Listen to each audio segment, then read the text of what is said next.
And we're back for another episode of the Lakers Fast Break podcast. And happy Father's Day to all the fathers out there, all the dads. Happy Father's Day from all of us right here at the Lakers Fast Break. It's Gerald Glassford. Come right back at you here for the Lakers Fast Break. Pop Culture Cosmos, where we cover the latest news and trends in pop culture twice a week, every week, wherever you get your podcasts and radio stations worldwide. Josh and I just got off the air a couple hours ago talking about the big win for How to Train Your Dragon at the box office. Plus, we talked about all the stuff that went on this month as far as the video game announcements and also video game releases, the highs and the lows as we go over video games in June right here on the show. So go ahead and catch it, the Pop Culture Cosmos, wherever you get your podcasts. Again, happy Father's Day to everyone. Daniel Berry Sports Highlights. Yo, check him out right now or later on. He's been doing some great 2K streams at Daniel Berry Sports Highlights on YouTube. Also, as well, of course, our good friends, including John Costa. Big happy Father's Day shout out to him. Clutch Talk of Lakers Corner. Go ahead and make sure you like and subscribe there. Joe Soro with the Joe Soro channel. Happy Father's Day to him. And also go ahead and make sure you catch what he's doing with his Joe Soro experiment. Also, as well, of course, speaking of the guy that loves the Dodgers so much, also cannot forget Empire Jeff TV. Speaking of which, Ohtani is going to go back on the mound tomorrow against the Padres. So go ahead and check out what Joe Soro and Empire Jeff have to say on their respective channels. Go ahead and like and subscribe there as well. Of course, the Lakerholics crew. Big shout out to all the dads within the Lakerholics crew area, Lakerholics.com. Laker Tom, based on what today has gone through and the big trade, he is now on the Triple J bandwagon. Surprise, surprise to no one. Go ahead and check out what he's talking about when it comes to Triple J right there for you at Lakerholics.com. Of course, our good friend Stone Hansen at report_court. He will be on later this week. We'll have a dedicated NBA draft episode coming up later this week. And on Saturday, I'm going to go ahead and schedule it here in the not too distant future. On Saturday at 2 p.m. Pacific, it's our annual, I think almost annual NBA mock draft. We'll go ahead. That's a lot of fun. So hopefully you'll be part of that as well. But also, of course, you don't want to forget to everybody out there, the great people that are part of it, including Legend. I got Next Sports Media. He's been on as of late quite a bit and just cannot thank him enough for his time. And then, of course, also Alfred Esmond. I'm trying to get him back on. He has been super busy for all the outlets he writes and covers sports for. So hopefully I can get him on this week to talk about what we're going to be talking about tonight with the big trade by Orlando and Memphis. So go ahead and make sure you like and support all these guys. But most of all, please, because I've lost subscribers. You know, we've been on the air 2-3 times a week. I guess that's not enough. Oh, well, I'm sorry. But we've lost a few subscribers over the weekend, so we need some more back. Need your help. Want to get to the big boys out there. We're the best Lakers program that's out there. So go ahead and help us. If you feel that way, please go ahead and tell the Lakers fans in your life about the Lakers Fast Break. And then also as well, if you have a area in the Southern California radio station that you think might be a good fit for the Lakers Fast Break for 2-3 hours, talking sports, talking Lakers, talking all that good stuff, let that station know. Go ahead and call in or write in to that station and tell them to reach out to us right here at the Lakers Fast Break. I'll be reaching out to some. I don't know. We'll wait on some answers. We'll see. Maybe we're not big enough. We're not large enough. But you know what? We're loud enough. So if you want to see us on the radio or hear us on the radio, go ahead and give them a big shout out on behalf of us right here at the Lakers Fast Break. I'll tell you what, the trading season has started. Yes, that's right. Summer of NBA trades is here, and I am liking it already because the action already has started, and I see you guys talking about it already. Brian, I will tackle that question here in a minute. Go ahead. That's a very good question that you're posing to us out there, and I will go ahead and I will answer it. I'll make sure of that, Brian. Again, Really appreciate everyone in the chat. Always grateful for the support. But today was about the big trade. The first domino has fallen as far as the trades out there. It was the Orlando Magic and the Memphis Grizzlies. We thought it was going to be Kevin Durant. That was the first to go because we heard all the stuff. Him and his representative are coming down to the final few teams. Blah blah blah blah blah blah blah blah blah blah.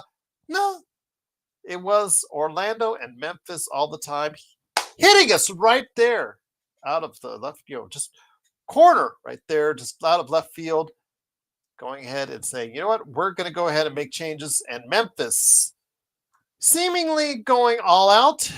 And of course, also as well, got Orlando going all in by acquiring Desmond Bane for KCP, Kentavious Caldwell-Pope, and also as well Cole Anthony. And not only Cole Anthony and KCP, but 4 number 1 draft picks, 4 unprotected number 1 draft picks, and a pick swap as well. We'll see what happens with that pick swap. We'll see what happens with those picks. We'll see if they get packaged somewhere. But rarely do I kind of agree with what Brian Windhorst says, but he was the first to call it out. So I want to give him credit today. Earlier on ESPN, he did talk about this trade. And it wasn't in the case of what we saw with Miles Bridges, where Miles Bridges got traded to New York for, I believe it was 5 first-round draft picks, or with Rudy Gobert, it was, again, multiple 5-ish, I think 6 or 6, just a ton of draft picks, first-round draft picks per se, between those two guys, as far as those were for those guys specifically. In this case, it wasn't necessarily the fact that Desmond Bane is so valuable. He's worth 4 first-round draft picks and a pick swap. This was about, I think, dumping KCP's, or partly dumping KCP's salary because he had a terrible season. They got him as their big free agent last summer, and it didn't quite materialize. He was absolutely terrible for Orlando. Let's not beat around the bush on that. And so he gets shipped the last 2 years of his contract. Memphis going to have to eat, and in doing so, they were given, I'd probably say, let's say half. Let's give it that half of those first round picks were probably for that, and the other half were probably for Desmond Bane as well. So 2 and 2, whatever you want to say. But again, it's going to look like on paper Desmond Bane for Cole Anthony also as well. Of course, don't forget KCP and 4 first-round draft picks. What are you guys' thoughts on there? And on paper, it looks like Orlando made too much of an overpay. But again, I think it's part about them partly really wanting Desmond Bane, who 40% three-point shooter, can play tough defense at times. He is someone that really, as a number 3 guy in an offense, number 4 guy in offense, has really worked. In fact, at times, Memphis Grizzlies, again, they were number 2 when they finished and when they played against the Lakers in the playoffs, a couple seasons ago. And then, of course, also as well, this season, they were as high as number 2 on one occasion, even multiple occasions as well, before the bottom dropped out. And, of course, they fired Taylor Jenkins, and then they got waxed in the playoffs against the Oklahoma City Thunder. So Eric says Orlando is in the second apron for now. Yes, the way it's structured, we'll see how – it's not entirely clear, Eric. It all depends on if they keep that first-round pick, because the first-round pick that they get was Orlando. Memphis got Orlando's pick for this season, so we're going to have to go ahead and see how that works out. But the logistics on July the 1st, if Orlando is actually going to go into the second apron because of this trade, we'll see how costly it is. And then for Memphis, it looks like it could be abandoned ship that they are done with the triumvirate of Triple J, Desmond Bane, and Ja Morant. We'll see what happens there. And we'll talk about them. We'll get back to them. They're here in just a few minutes. But I wanted to get to Brian Green's question is because, yes, DBSH, Triple J, I know that Lakers in 5 did an episode on him earlier today. I know that Triple J is now the hot name right now because, Desmond Bane's on the move. Triple J could be on the move. Ja Morant could be on the move. But I wanted to get to this point question right here. Brian said, "Hey Gerald, is there a young bench player on an NBA team who you would trade a first pick for?" I think that's a good question. It all depends on how you see it. Who is a young NBA? Would you trade for? Ooh, that's a good question. The deepest rosters right now are being right now in the playoffs. So would you look at what's going on with a Ben Matherin who scores well, but we've seen the mistakes he's made? Would he be someone that the Lakers would be in? That's someone I'd probably look at there because maybe a little bit of seasoning experience. Maybe he'll cut down on those mistakes that he made. We'll have to wait and see. Shepard is also someone that a lot of people really like out there as a young player on a bench, coming off the bench for an NBA team that maybe somebody would like to invest in. The Oklahoma City Thunder has 2 or 3 players, if you want to say, as far as Cason Wallace, who defensively has still done a pretty decent job at times, but offensively it's kind of left me underwhelmed. I thought he hasn't been able to execute in the playoffs offensively like I thought he did, or at times that I saw he did. He's another player that might be of interest out there as far as teams maybe looking to replenish their roster like the Lakers, and with a good solid player that young coming off the bench that maybe Oklahoma City might have to unload anyways before he gets too expensive, because they've got to unload a lot of some of their players because they've got so many draft picks, they've got so many decisions they have to make financially. There could be a case on Wallace or Wiggins or another player that they might have to give up that are coming off the bench now that may have to go be on the other end as far as them being moved out because of just sheer logistics, sheer expense. But yeah, for me, the Bane fit is a good fit because, again, we've talked about this on the show many times, especially with Alfred Edmonds here. The main problem for the Orlando Magic is creating offense. I still think they need more than Desmond Bane, but at least that's a good start. I don't think he's, creates his own offense very much. I think he's still more an off the ball player. I still think they need someone that can initiate offense along with Banchero. I'm not totally on board with the Wagner deal because Wagner for a while was hot. And then, as we've seen, and you look at his stats, there's a lot of times when he's not so hot. So, again, I think they need someone more to initiate offense. Maybe that's Bane. I think it's gonna be need one more player. I think that really make me stand up and take notice of the Orlando Magic, but we'll have to wait and see. But yeah, it looks like Orlando is all in. They kept a lot of their assets that they're really valuable to them because Cole Anthony seemed replaceable or seemed redundant with Anthony Black on the team. Plus, they've got other young guards, and of course, they can also go ahead and probably still find their way to get other guards on the team. I mean, their front line is still intact. So again, pretty good move for Orlando.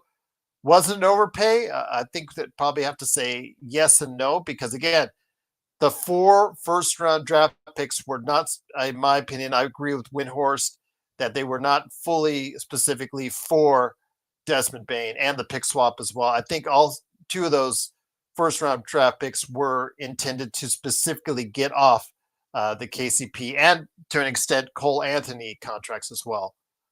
Thank you, Blue. Appreciate the shout-out. As always, truly appreciate it. It is the Lakers Fast Break. Lakers weekend. And again, happy Father's Day to all the fathers out there, to all the dads around the world that are enjoying, hopefully, a great Father's Day. It is Gerald Glassford. Thanks so much again for truly appreciating. Although it is kind of disheartening that Orlando made this trade because I was really thinking that for the Lakers, this would be one of the better destinations to go to. Both Joe and I had mock trades set up where we were kind of interested. In fact, on the Laker Tom episode that we did last week, where we were critiquing some of Laker Tom's trades, I liked, and so did Joe, liked the one where we would have gotten as far as Austin Reeves for Orlando Magic players and 2 first-round draft picks as well. I mean, if that's the case, again, that probably would have been something I would have liked to have seen if that would have been a great scenario. At least the thing is, if we're going to trade Austin, now does this increase the marketplace for him as far as getting multiple first round draft picks or multiple assets? So this really kind of intriguing because again, Desmond Bane, about a 20-point scorer in the league, shoots a little bit better than Austin Reeves, plays a little bit better defensively than Austin Reeves, but Austin Reeves much better with the ball in his hands as a secondary or even at times primary ball handler. So, just get, tit for tat. So I think they have Desmond Bane and also Austin Reeves have probably a relatively same value in my opinion. So again, Desmond Bane going for technically 4 first round draft picks and a pick swap. I don't think that the Lakers could get 4 first round draft picks per se, but I think Desmond Bane was worth 2 of those first round draft picks using that idealism there. So we'll see what happens. But again, with Jonathan Isaac, that deal that Laker Tom came up with as far as Jonathan Isaac and 2 first round draft picks, that could have been something I really would have been interested in. And again, Joe liked that as well. So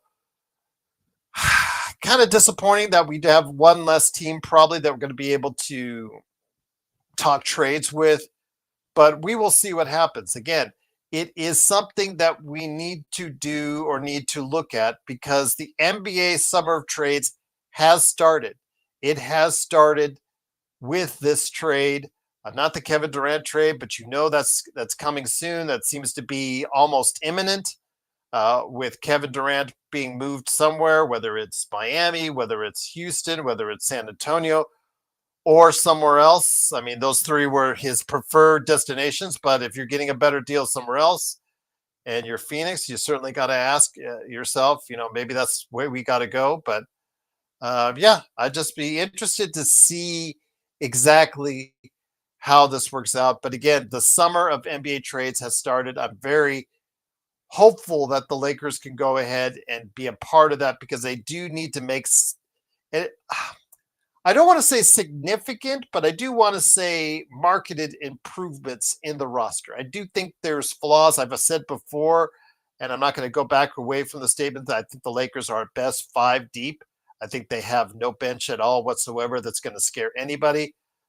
Dalton Connect, again, however you see him. And again, as a shooter, I think he can be really good in this league, but the kid has to toughen himself up. And if he doesn't toughen up, he may be an afterthought in this league. And that would be very much a shame with his offensive potential. I'm not asking him to be a defensive stopper, but I'm asking him just to play tougher, to play harder on defense, to be more effective on defense, to make smarter choices.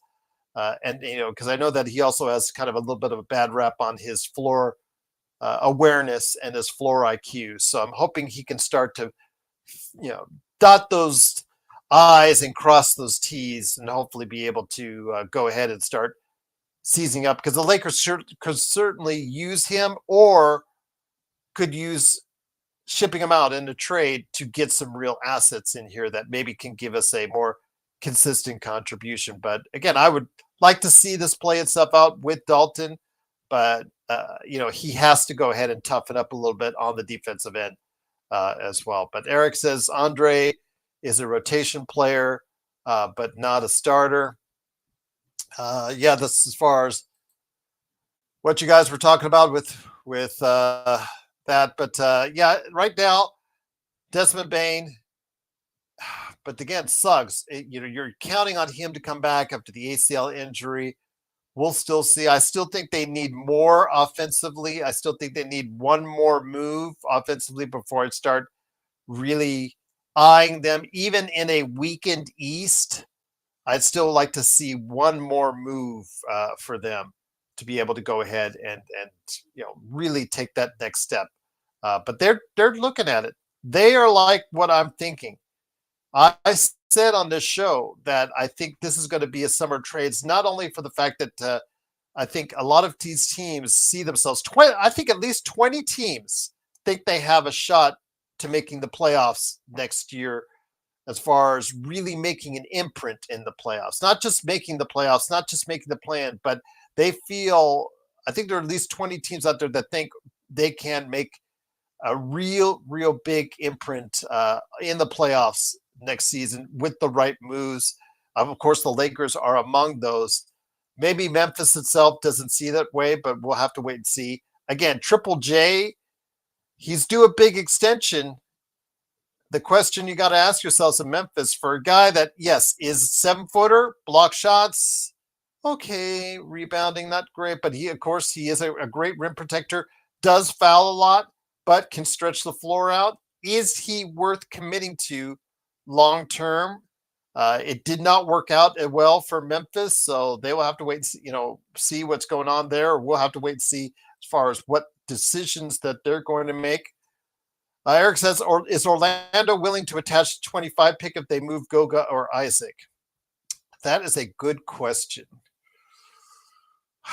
I mean, but Goga, like you said, Eric, if they do reach the second tax apron, then they have to go ahead and move a guy like Isaac. Isaac is the easiest one to figure out because he's a bench player, spot starter for Orlando, but he's mainly, one of the first guys off the bench, but he's also had 2 catastrophic knee injuries over the course.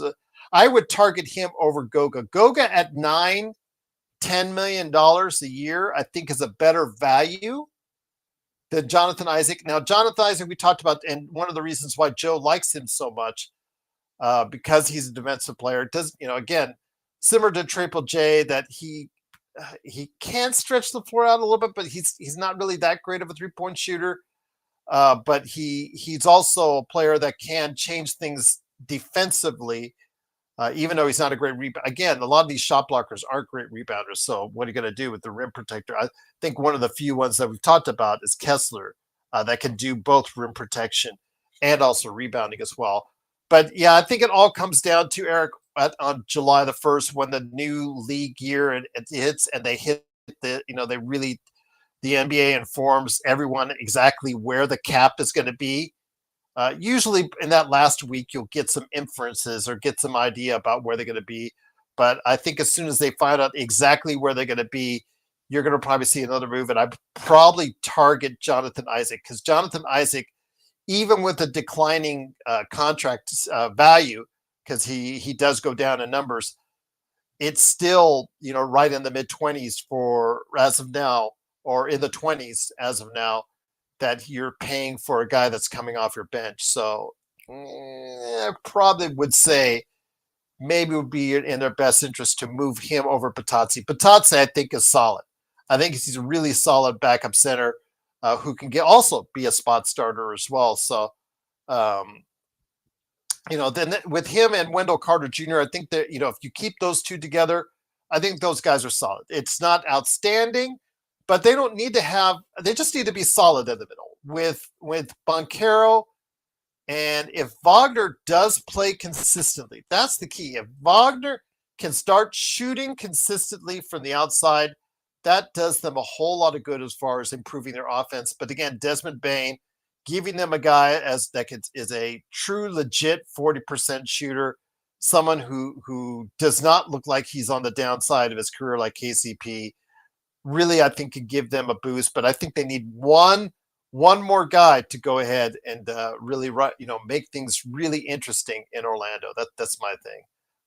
But they went for Bane instead of Simons. Eric, the thing is, Simons absolutely a scorer, but I think they wanted more of the shooting aspect, because they would run it like they were one of the worst 3-point shooting teams, or the worst 3-point shooting team. I think the stat earlier today compared their futility from behind the line to the 2015-2016 Los Angeles Lakers to tell you how bad it was in regards to their lack of success from behind the lack of success from behind the arc. So, I'd be interested to see how that plays out with the Lakers and as far as that end, as far as what they can do to get it. But that I think one less trading partner in Orlando. I think one less trading partner for Austin Reeves and/or Rui was taken away today, but that does not mean that they are not still going to be out there being shopped around. So I have to wait and see how that goes. And we'll talk about that more in a minute here. Osmosis Jones says, I would kind of like the Magic trade better. It was for Anthony Simons, who's younger, better. Yeah, he is a better one-on-one player. Absolutely. Is he better defensively? Though it's a tit for tat, Osmosis, because Bane is better defensively and more consistent of an outside shooter. So is that what Orlando needs? I think that's a little bit. They need offense. You're right, absolutely, and someone who can create offense at the level of Simons obviously is very attractive. But they also need someone who can, still won't. It won't be a severe drop off in their defense from what they had with KCP and Cole Anthony going away. And in fact, their perimeter defense might actually improve just a little bit. Plus, he improves their outside shooting. But you're right, they do need a one-on-one specialist from the backcourt area. And with Suggs still out with an ACL, and who knows when he's going to come back, my guess or my hope is for them before the end of the year.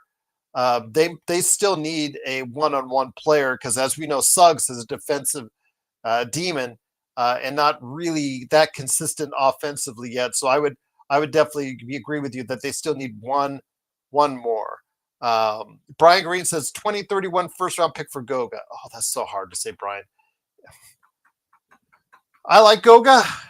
I liked Goga when he got released from Indiana. That's the tough part about this, Brian. You're now talking about giving up a 2031 first-round draft pick to someone, Indiana, who's now in the finals, let go for nothing. They just let him go. They cut him. They just let him go. Remember, he was out there, and he was out there as a free agent. Could have gone anywhere. Went to Orlando, rehabilitated his career, is now proven to be one of the better backups in the league as far as center position is concerned.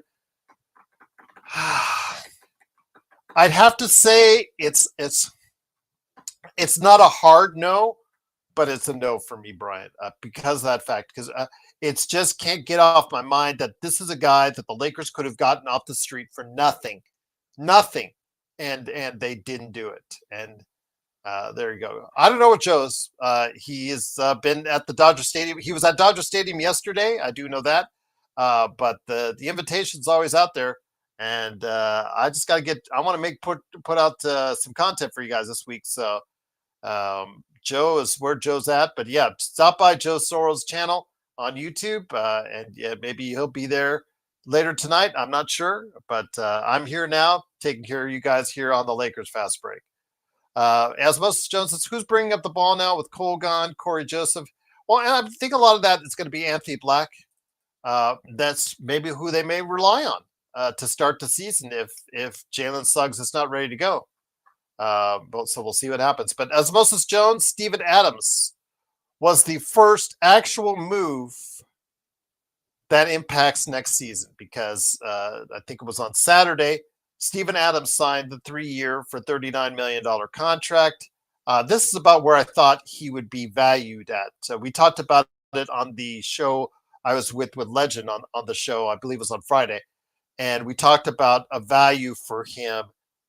And I said between $10 and $15 million. And this is right on there. It tells me a lot, Osmosis. It tells me that a lot of these pending free agents are very concerned that they're not going to get the money that they want out in free agency. It tells me that because 29 of these teams outside of Brooklyn really will not have a lot of money to spend out in free agency. Most of them only have, like, I believe, a 5.6, like the Lakers, 5.6 MLE because they're in the tax apron that they're in. Or if you're not in the tax apron, I believe a full MLE is like around $10-11 million.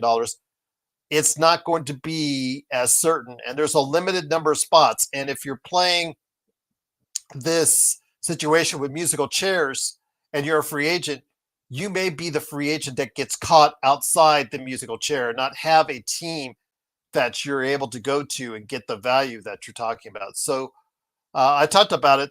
There may on the Friday show, there may be a situation where the Lakers with that 5.6 million. Now it's a possibility, but it's not a strong one.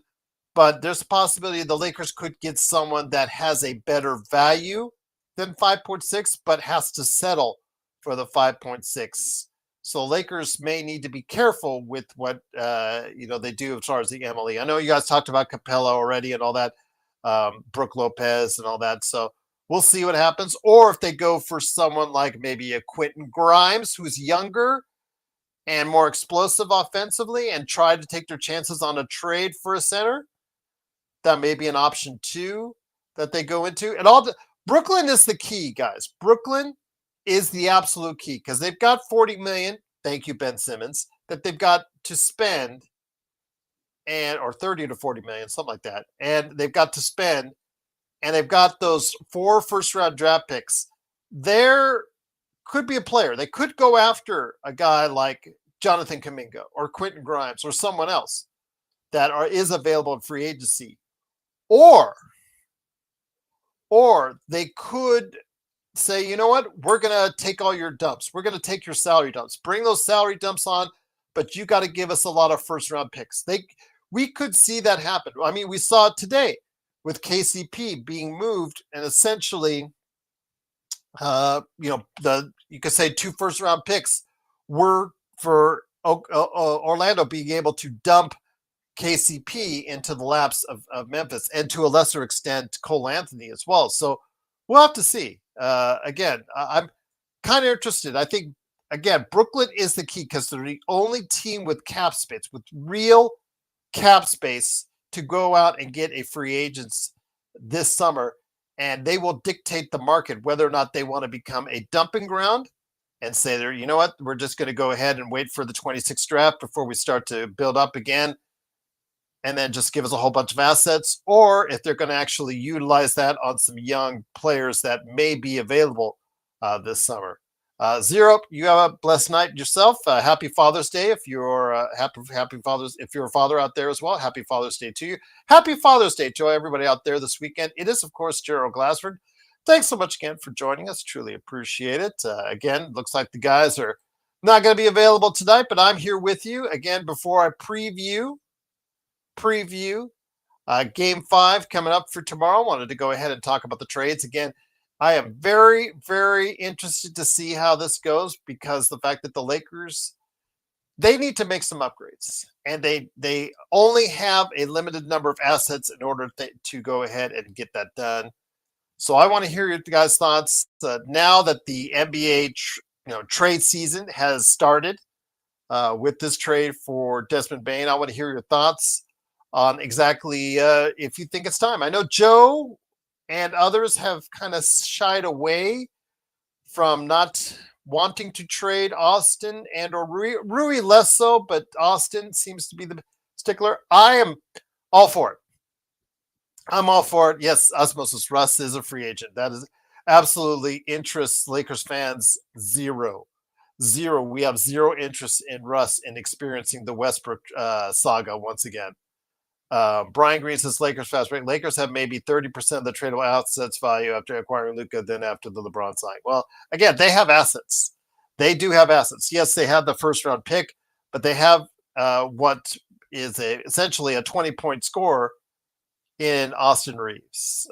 Again, so you'll have to take it under consideration, because Austin Reeves, it needs to be thought about. He'll be offered, if this pans itself out, Austin Reeves will be offered an extension by the Lakers, and it is not in his financial or fiscal interest to go ahead and accept that offer when it's offered to him. So he'll refuse it, which means he could potentially become a free agent next summer, because he could waive his last year of contract eligibility, because he does have a player option for 26-27, which would make him a free agent at 26. Rui Hachimura also, he is going to be an unrestricted free agent in 2026. So, yeah, Tay, I've said it already. I know that Joe says, and others have actually lobbied for keeping them and seeing how this goes. I've already seen how this went. I've already seen multiple playoffs how this goes with Austin Reeves. Austin Reeves, really great secondary playmaker. I wish he shot more consistently from the outside. I just thought he was going to get to that 40% shooting mark, and he just has not done that as of yet. It's around 35, 36, because I think he has a good-looking stroke. He just has not been able to put it together in full.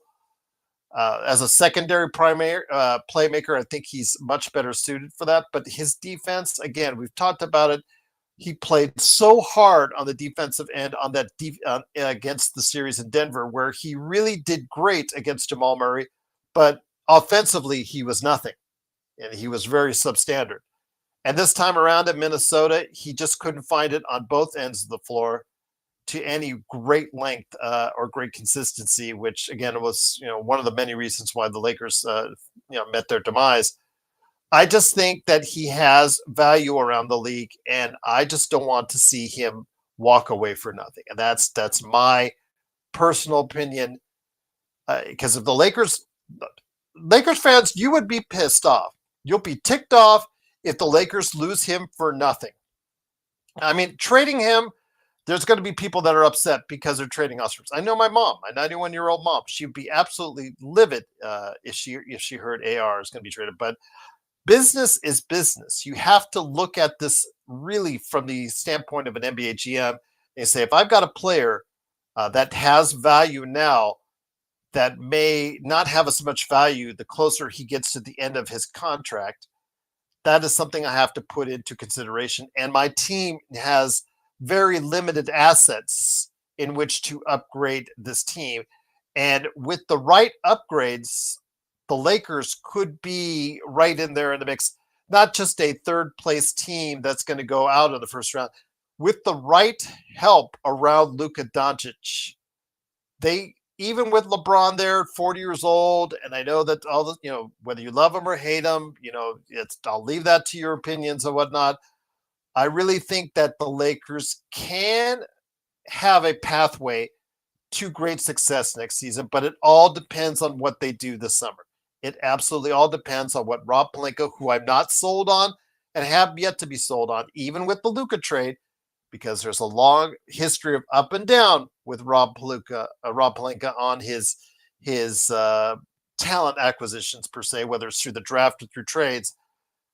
Again, he is the most important individual in Lakers country right now as far as for this summer. This is his summer that he has got to be at his best as far as what he's asking, what he's offering, and what he ultimately makes decisions on for the team going forward. I'm really, really think that he has a player that has worth on, has some assets, has some ability to be traded for multiple players.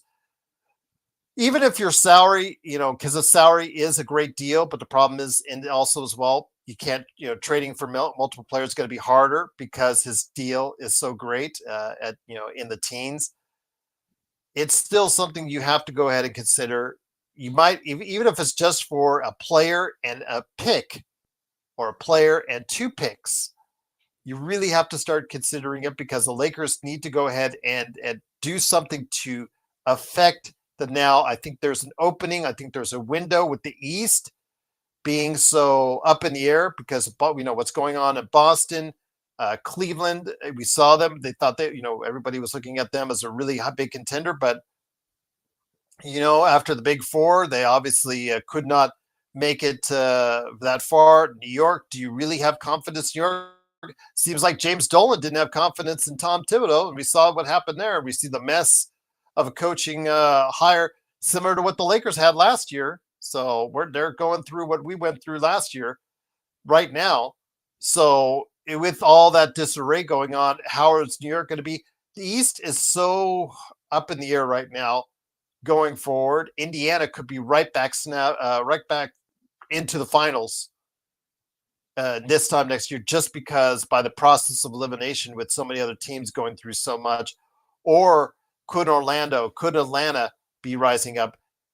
And in the West, I don't think anyone out there in the West, as far as the GMs out there, are, how should I say, they envy Oklahoma City, but they're not scared of Oklahoma City, if that makes sense. Because Oklahoma City, again, we saw even in the Friday game, and we've seen it throughout the playoffs, they're offensively at half court. If you get them in that kind of ball game, you limit your turnovers, you limit your fouls, you don't let them go ahead and just go free throw happy, and you limit your turnovers, you can't beat them.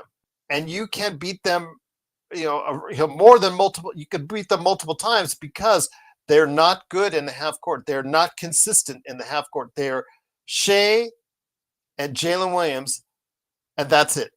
In the half court, as far as being able to run their offense, and they're, as we saw, when they only made 3 3-pointers, they still won the game because they shot so many free throws and other parameters, and also the fact that Indiana didn't execute for once. They didn't execute down the stretch. There's a lot of hope for these other NBA GMs in the West that if they make the right moves this offseason, they can make some headway with the Western Conference and a title. I think the chase for the title next season is wide open.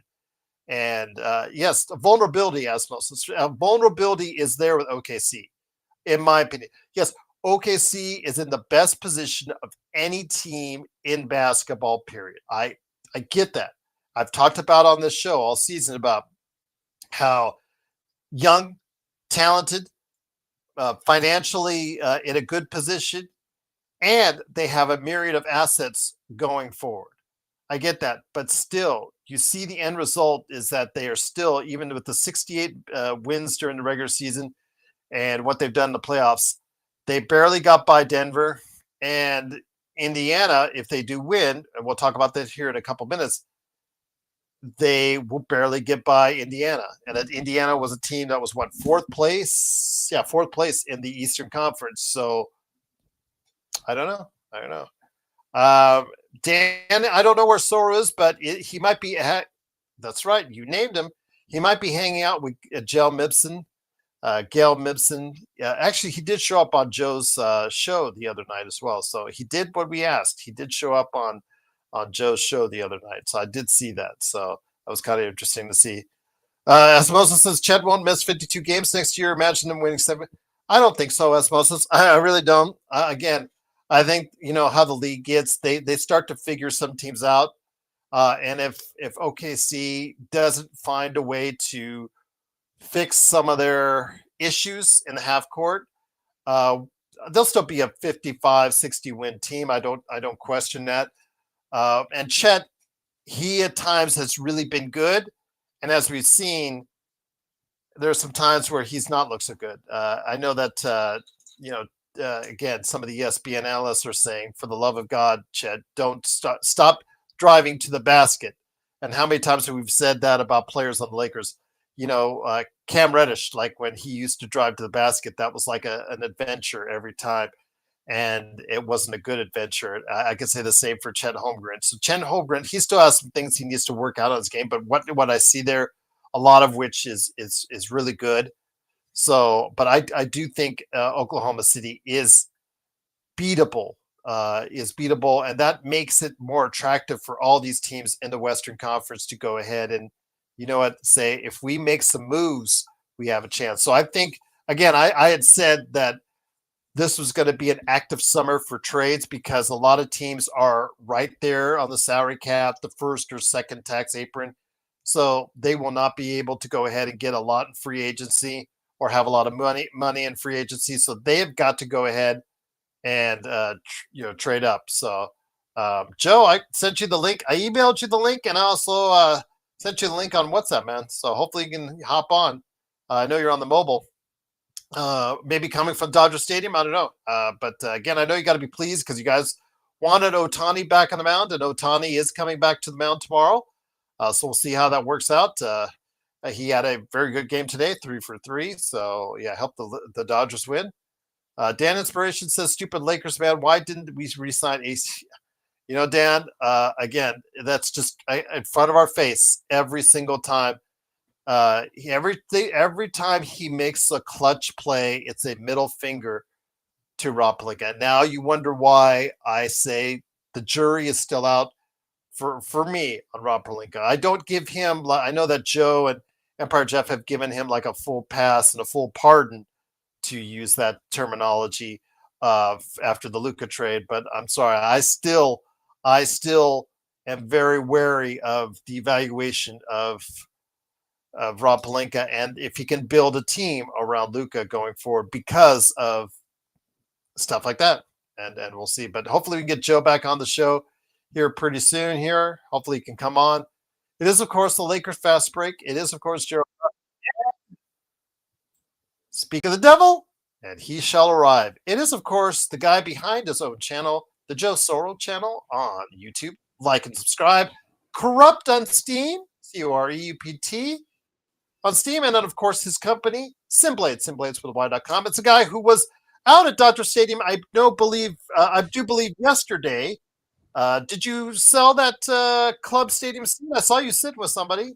I did. It was Aaron, our good friend Aaron, who is a regular on our shows. What a fantastic person. Had a fantastic time hanging out with him for about 5-6 hours.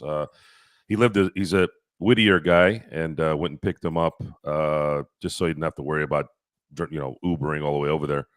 And it's on my path anyway. So, but that's not the end of the night. A lot of good things happened last night. I'll do my best to commentate as much as I can here. So I got tickets. I got a call. It was a couple days ago from a friend of mine, and he had said, "Hey, I got some tickets for the Giants game," and I guess his friend has season tickets. And he said he has Stadium Club seats. Now, I've never been to the Stadium Club seats. I'm not particularly into that kind of stuff. Normally I don't really care. I'm there to watch the game usually. But I was like, yeah, I actually wouldn't mind going to the game. It's Saturday, and had an open schedule. I've been very busy today because it's Father's Day and been all over the place, which is why I'm mobile. But got tickets. And then I had said on the show, I think the night before, that if I couldn't get anybody to go with me, I'd send out an invitation to some of the regulars out in LA. And Aaron answered and said, "Oh, yeah, I'd love to go." I was like, "Oh, great." So left pretty early Saturday, headed over to Whittier, picked them up, and then we drove to Dodger Stadium, parked, and then went to the Stadium Club area. And it's a beautiful club area. The best part really was the history path. When you got into the Stadium Club, you saw a row of history of all the old chairs, and I think Ebbets Field. I think there might have been a chair from the Coliseum before they built Chavez Ravine, or built the stadium at Chavez Ravine, and just memorabilia up the yin yang, beautiful pictures, just beautiful items of bats and balls. And we saw Vince Scully's rings, the championship rings. Wow. It was a very, very, very nice setup. And then we went into the eating area, bar area. Had some of the best wings I think I've had in a while. So if anybody ever goes over there, get the Thai wings. They're really, really good. And had a few drinks, and then Aaron and I were just sitting back, kind of just relaxing, waiting for the game to start. And then once the game was about to start, we headed over to our seats. Had good seats. I had a corner seat, which I'd already known, obviously, and that usually helps me because I'm 6'3", 279 pounds now. And he was sitting next to me, and we started watching the game. And so Ohtani comes up to bat, first inning, and hits a ball that you could hear. I think you could have heard that ball, that crack in the ball, from Whittier or even Orange County. Hits the home run, and then I get a text from Empire Jeff. Empire Jeff goes, "Man, that was a loud crack." That was a loud something. I think he said something like that. I'm paraphrasing. And then I told him, "Yeah, man, you should have been here. It sounded like a bottle rocket." And then a few seconds later, he sends me a picture of where he's sitting at the game. I didn't know he was there. Nice. So yeah, I thought you guys were supposed to be in communication with each other, man. Well, we were. He played one on me. I guess it was last minute thing that happened, and the day obviously got better because the Dodgers won. They were up 11-0. They ended up finishing the game 11-5. Ohtani hit 2 home runs. That's back-to-back games that I've gone to. The Yankee game on that one Friday, and then yesterday where Ohtani hit 2 home runs in the same game. So, and that's the 5th home run I've seen Ohtani hit when I've been in attendance. He hit nice. He hit a home run last year against Boston, and that one almost went out of the stadium. I think I've said that on the show before. So yeah, if you guys want me to go to the games, so I'll try to go to as many games as I can. Are you going tomorrow? Seems when he's to pitching? I would have if it wasn't Monday. Mondays Just are usually saying. my busy days. I mean, if I could find a way to get there without having work be a problem, I probably could. Normally, I could make it work if I had to, but Mondays are usually a little bit sensitive. I gotta take care of business. And I didn't know. He's only going to pitch 2 innings anyways. If he was going to pitch 6-7 innings, I might have, or had a chance to pitch the 6-7 innings, I might have made something work. But he's really going to be just the opener. He's going to pitch a couple innings, and then they'll sit him down, and history will be made. Obviously, he'll be hitting and pitching here from here on out, God willing. He doesn't get injured. And, again, going back to last night, so Dodgers win the game. I had never been at the Sportsnet table where they do commentary after the game. So Aaron, I think he wanted to go over there for I can't remember what reason. And then Jeff had told me that his mom wanted to go over there and look at something. So we went over there, and that's when I finally met Jeff for the first time, face to face. Awesome. Met his wife, met his mom and dad. And then we all kind of hung out. I think I am on TV because my wife took a picture of it and sent it to me. So I'm on TV behind the scenes doing my little wave at the camera, and everybody else going nuts. So we were there for about another maybe 20 minutes, just hanging out, talking, kind of getting to know each other face to face. And then I needed to take Aaron home.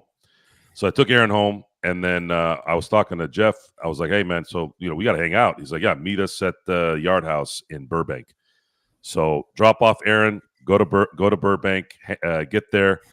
And, man, I met some of the best people that you could ever meet. His parents were amazing. His wife was amazing. Jeff is amazing.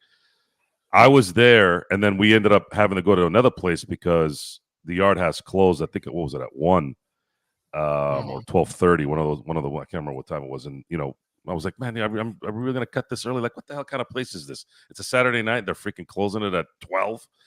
So we found another place not too far from there. Had drinks there, talked some more. Really, really, really got into some good conversation. And then that was that one ended around 2 o'clock in the morning. I had a few drinks. I wasn't drunk, wasn't really heavily buzzed, but I had some drinks. And then I'm sitting there and I'm like, man, I'm really tired too. And I still had an hour and a half drive home. So I said bye to Jeff, said bye to his mom and dad. I felt like I had known them for years, which I'm not really too surprised because Jeff and I had there's a chemistry there, not just in sports. It's just there's something that clicked even at the beginning when I met him. We just clicked, and it made sense when I met his parents and his wife. I was like, this is exactly what it meant right there. You can see that they're good people and they're fun, and it works, right? So I'm not very happy with what I did that night when I was driving because I almost fell asleep like 3 or 4 times. Not because I was inebriated, because I was dead tired. I had been running around that whole day, and it was hot as hell most of the time. So I could have done something very stupid last night. And when I got home, I had text Jeff because Jeff's like, hey, text me when you get home, which is something I do. And again, so that was like the sealer for me. Like, I mean, that's a normal thing. I'm not saying it's not. People do that. But it's just the way he said it. I was like, that's what I usually do. So, again, Jeff, the fam, and I, we clicked. For the first time meeting face-to-face, we clicked, and it made sense. And it just, it was an epic night. Seeing Kershaw pitch probably one of his best pitching performance against a team that he's kind of owned his entire career. And seeing Ohtani hit 2 home runs and just being around good people, good friends, meeting new people face-to-face and new friends. And I could have done something very stupid and fell asleep at the wheel and killed myself. So I made a pact with myself after I got up in the morning. I slept like maybe I felt like maybe I hadn't slept in a week. I got up at 11 o'clock today because I got home at 3 o'clock and just passed out. Brushed my teeth, passed out, and didn't even, how you wake up sometimes and you go back to bed? Dude, all I remember is I passed out and I was up at 11 o'clock in the morning. So, and I remembered, man, I shouldn't have done that and shouldn't have drove. I should have just waited a little bit, maybe slept in the car. and then left. But again, other than that, great night, and still, been a great weekend. Had a lot of fun today. Still having a lot of fun, and Dodgers winning today. I almost tore a wall down today after the Kirby home run because Kirby had a strike 3 on that. I don't want to curse right now, and the umpires were absolutely horrible today. So despite the horrible umpiring, Dodgers won today. So it's probably one of the best weekends that I can remember involving the Dodgers and just people in general. So, well, that's good to hear, my friend. And again, for more Dodgers content, you can go to Empire Jeff TV or also as well the Joe Sorrell channel on YouTube. And again, I was watching him, Joe, for the other night. He was on for almost 2 hours. So he's got a great show right there for you that he does. Check it out on the Joe Sorrell channel on YouTube. But I will say, Joe, not only in baseball was there a big trade, as you know, between Boston and the Giants. There was a big trade in the NBA. And before we get to a preview for tomorrow's game, we were talking about how this has kicked off an NBA summer of trades, in my opinion. So many teams do not have available cap space to go out and get free agents. So the way that they can go ahead and make up for it is by facilitating trades, especially the fact that the NBA is so uncertain. The teams at the top, Indiana, OKC, despite how good they look at times, they're both vulnerable. So it makes it very enticing for these teams to go all in. And Orlando, I think, took a step towards the all-in today with their deal for Desmond Bane. I thought it was a great move for both teams. This is one of those deals where both teams did win. They get 4 first-round draft picks, and they're able to now maybe gauge a path on what they really, really want to do. A path that I don't think they thought they'd have to take with John Morant being what he was a few years back, but maybe they're starting to see the fact that they're not going to be able to do that with Ja. Ja is he might not have the focus to be a one that can run a franchise. There's a moniker that is kind of on a number one player or a quarterback of a team where they call him the CEO. Again, I have to give credit to the guy that you like a lot, Gerald, Colin Cowherd. That's the first time I heard that term, right? So I like peanut butter better, and I hate peanut butter. Well, I have to give him in this business of ours, or in any business, you got to. I know. Credit. I gave credit earlier to Windhorse. You got to cite. I'm sorry. I don't want to. Okay, I'll work with you here. I got to cite. But I give credit to Windhorse on today's trade, so I don't like Windhorse very much. So I get, you have to give. Okay, cite. I'm citing. Yeah, I'm citing Cowherd. That's the first time I heard it. He attributed the number one guy on teams as the CEO. I'm thinking it's pretty clear now that the Memphis Grizzlies do not think John Morant is ever going to be the CEO of a Memphis Grizzlies team that's going to compete for the next 5 to 10 years.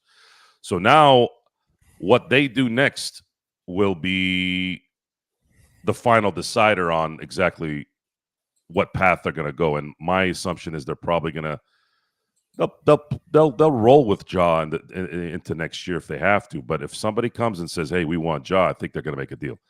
Now, I think the next deal is going to be Durant. And he has given Phoenix the destinations he wants to go to, which is Miami, San Antonio, and Houston. San Antonio is intriguing, but that's probably the first one I would eliminate because they don't really need Durant. And Durant is a little too temperamental. Not in a gregarious way. Only on social media. Yeah, true. But, because you never hear about... Oh, is that my burner phone ringing? Oh, let me see. Yeah. You never hear him having a problem with anyone other than Draymond Green. But Draymond Green is a jizz stain, so he's got a problem with everybody. So I don't count him. So you never heard, you've never heard anything bad in terms of the teammates being, irritated by Durant other than Draymond. But again, that's a different story. But I'm going to be paying attention to probably the Houston avenue.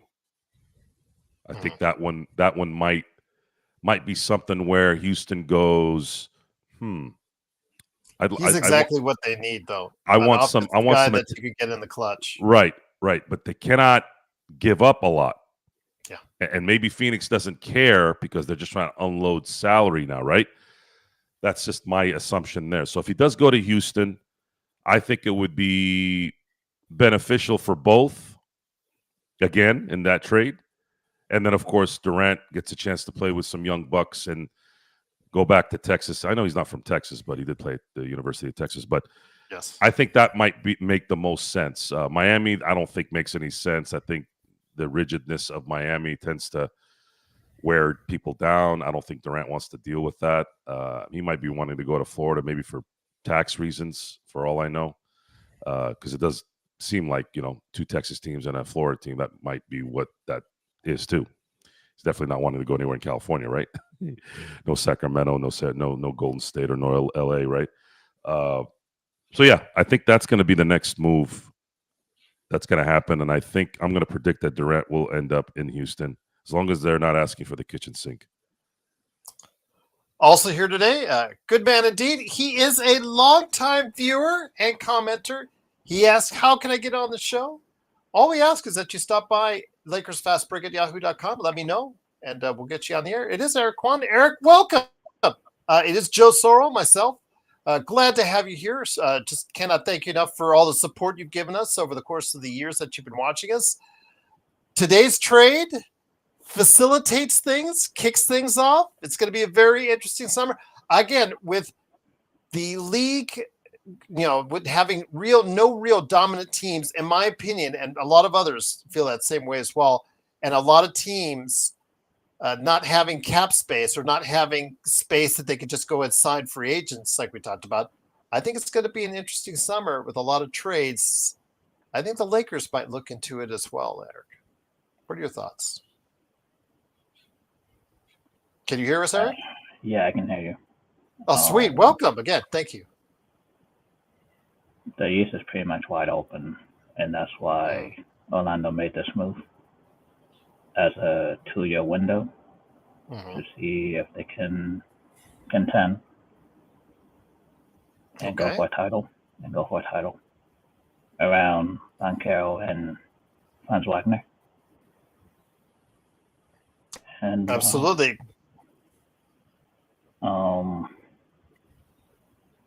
I mean, I understand why they did this move. They were looking for a 3-point shooter that they didn't have in the recent years. So it makes Desmond Bane as their second option or third option with Franz and Banchero. And that's a nice trio over there. It's just what they're going to do at the 4 and the 5 with those guys on the floor. Now, do you see like all the other people out there, Laker Tom, Lakers in 5 devoted an episode to it earlier today with this trade, Memphis, and Joe said, if they keep Ja, they keep Ja, but there is also the possibility they could trade Ja and just say, you know what, we're just going to blow it up because this team with the trio obviously didn't get us where we want to go. Triple J, I know, has been mentioned a lot in Lakers rumors all today. You've seen it, I'm sure. Your thoughts?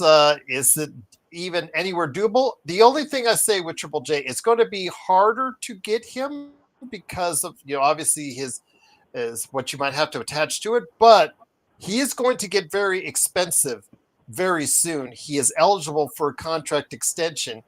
I believe it is for the max. Because of based on his, I think, Defensive Player of the Year.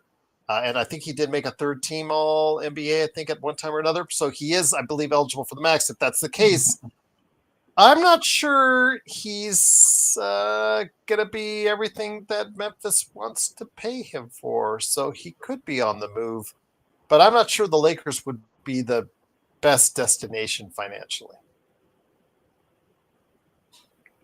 Your thoughts, Eric? I just don't think those guys could be traded for less than what they got for Bane. I'm just saying. Okay. So,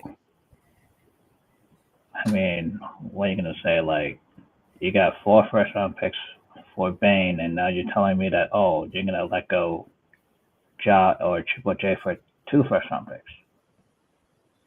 I mean, well, the only thing or reason I say this is because Joe, you may want to interject here as far as Windhorse. I did give credit for saying earlier that I believe the giving the 4 first-round picks, Joe and Eric, and the pick swap was not necessarily all for Bane, but was also for dumping the contracts of Cole Anthony and primarily KCP.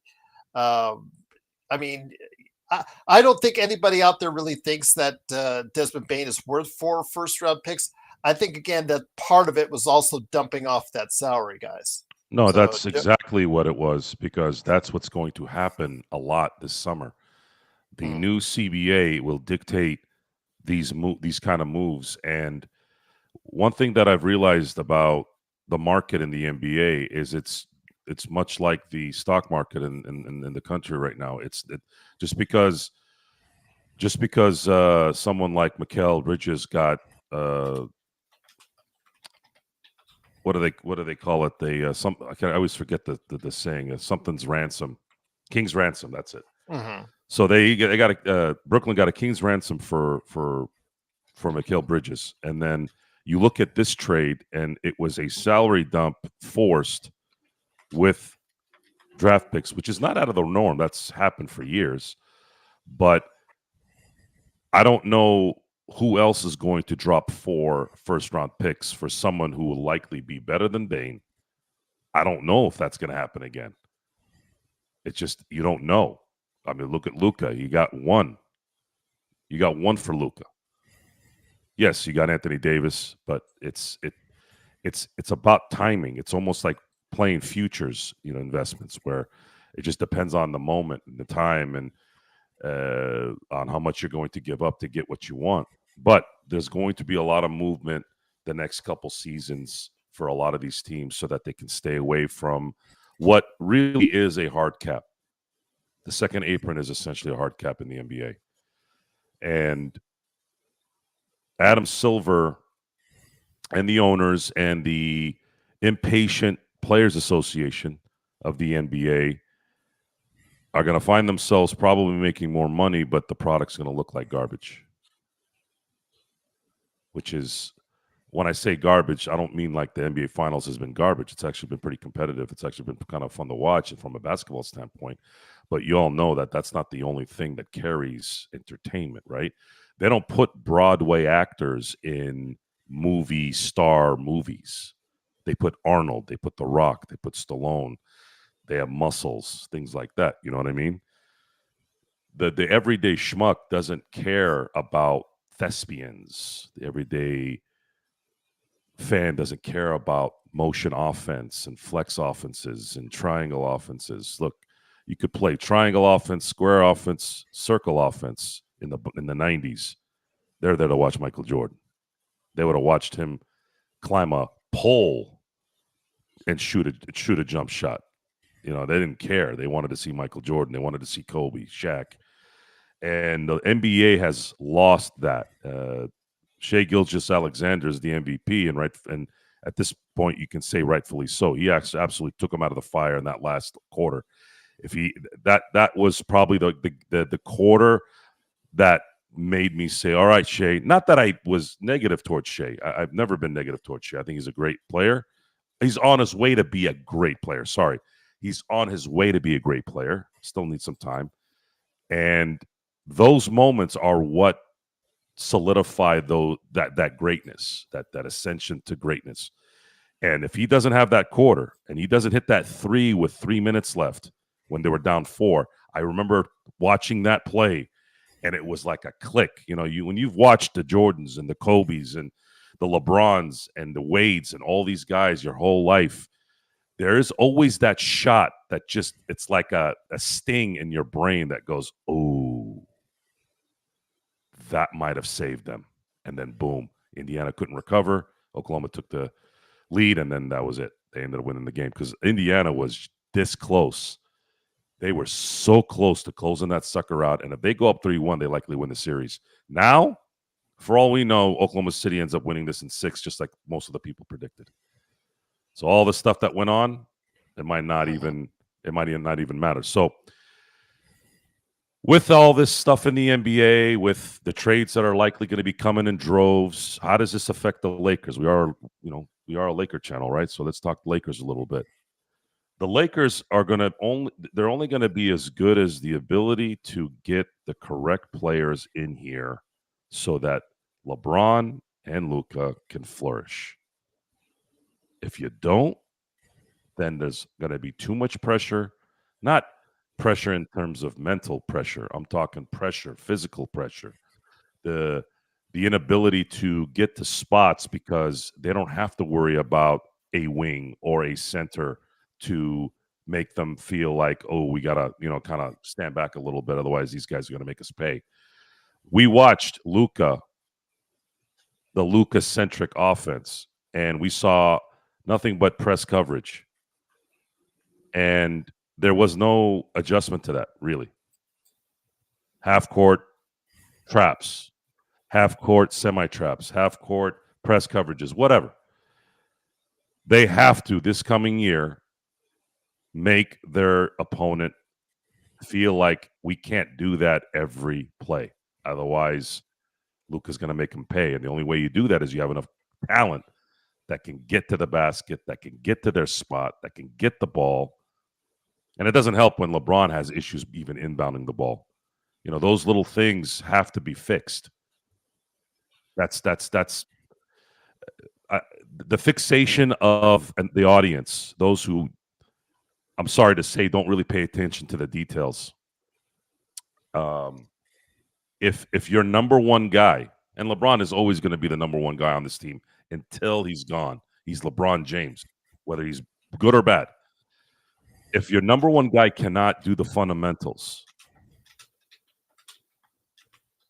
how is anybody else going to do it? It's a psychological thing. It's a subconscious thing. I'm just saying that's what that is.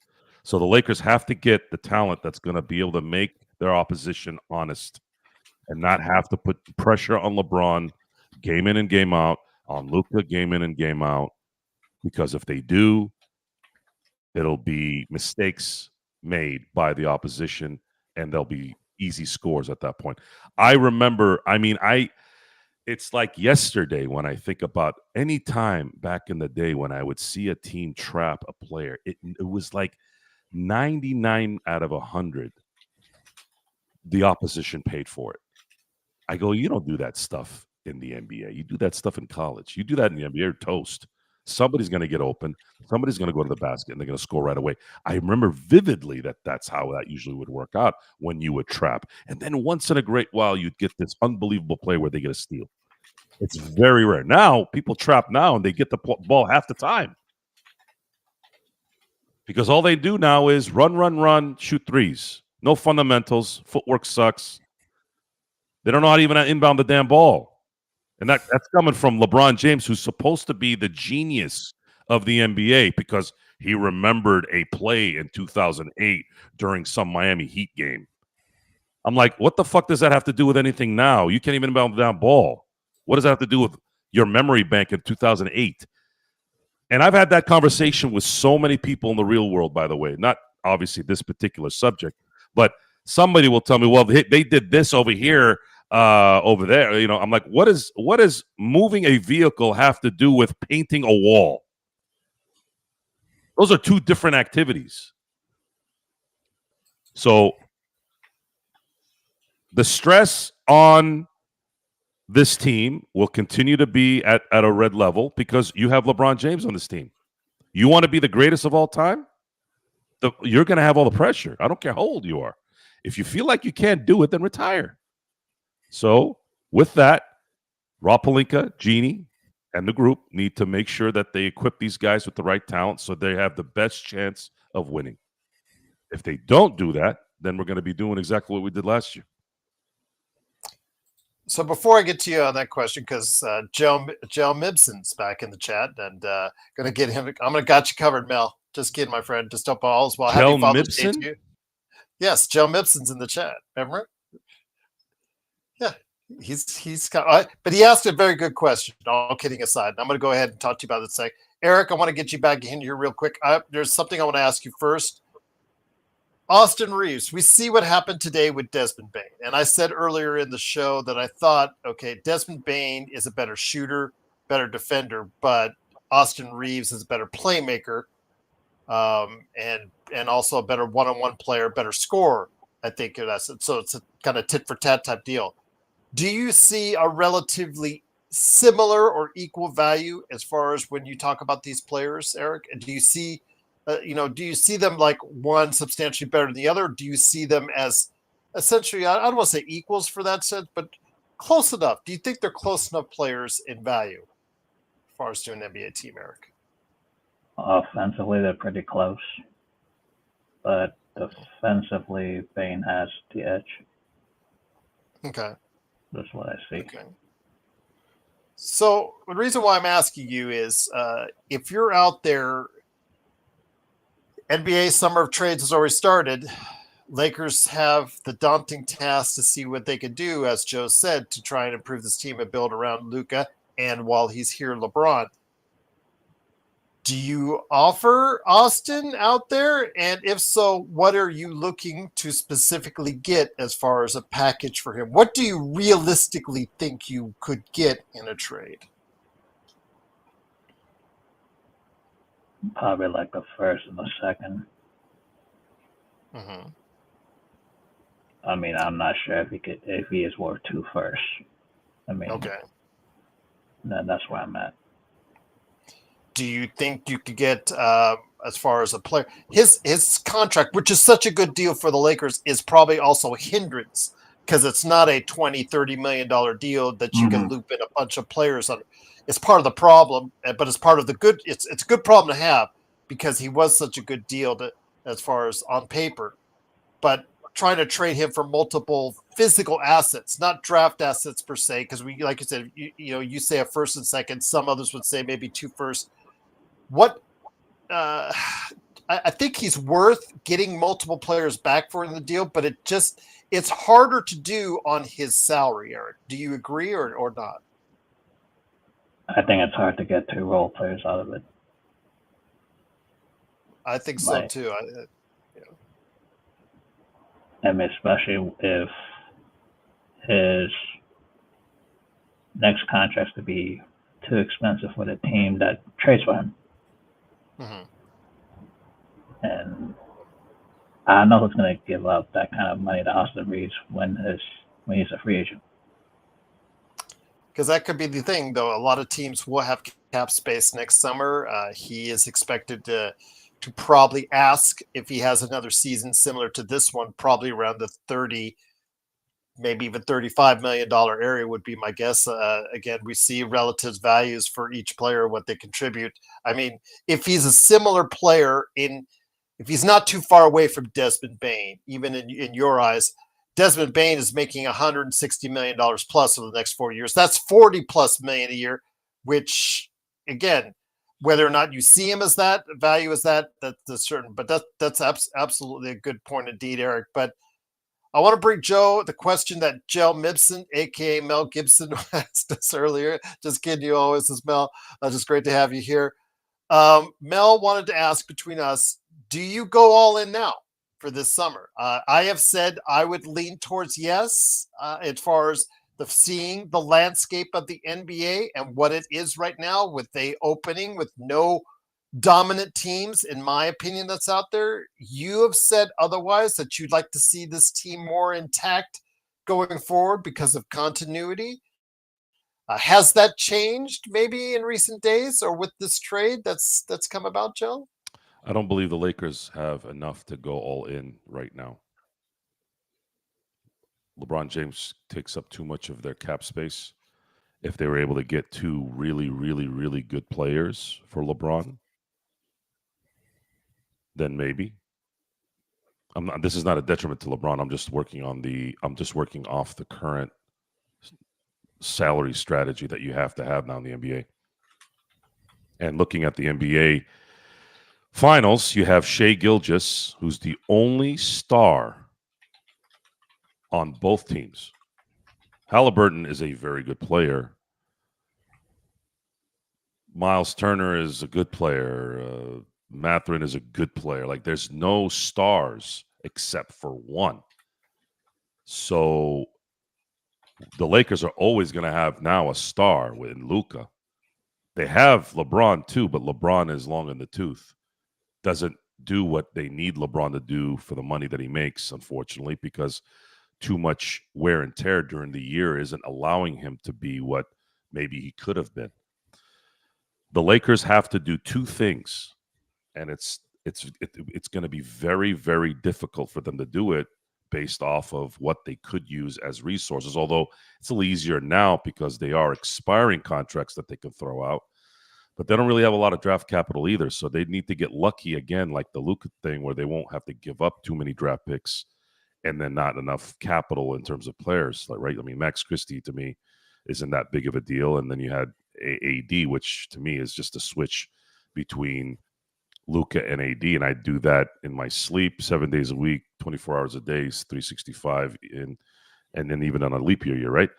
And I see the only way that they're going to have a chance at competing for a championship is if they're able to acquire a legitimate center and a legitimate perimeter player who can get to the basket.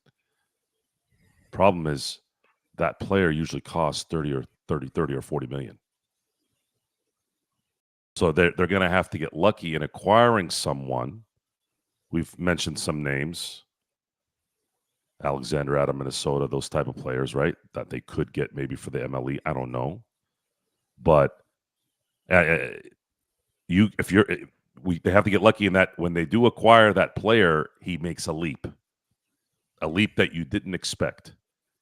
Someone who then all of a sudden worked this summer, this training camp, and went up more levels than you thought he would, and becomes that perimeter player that keeps the defense honest.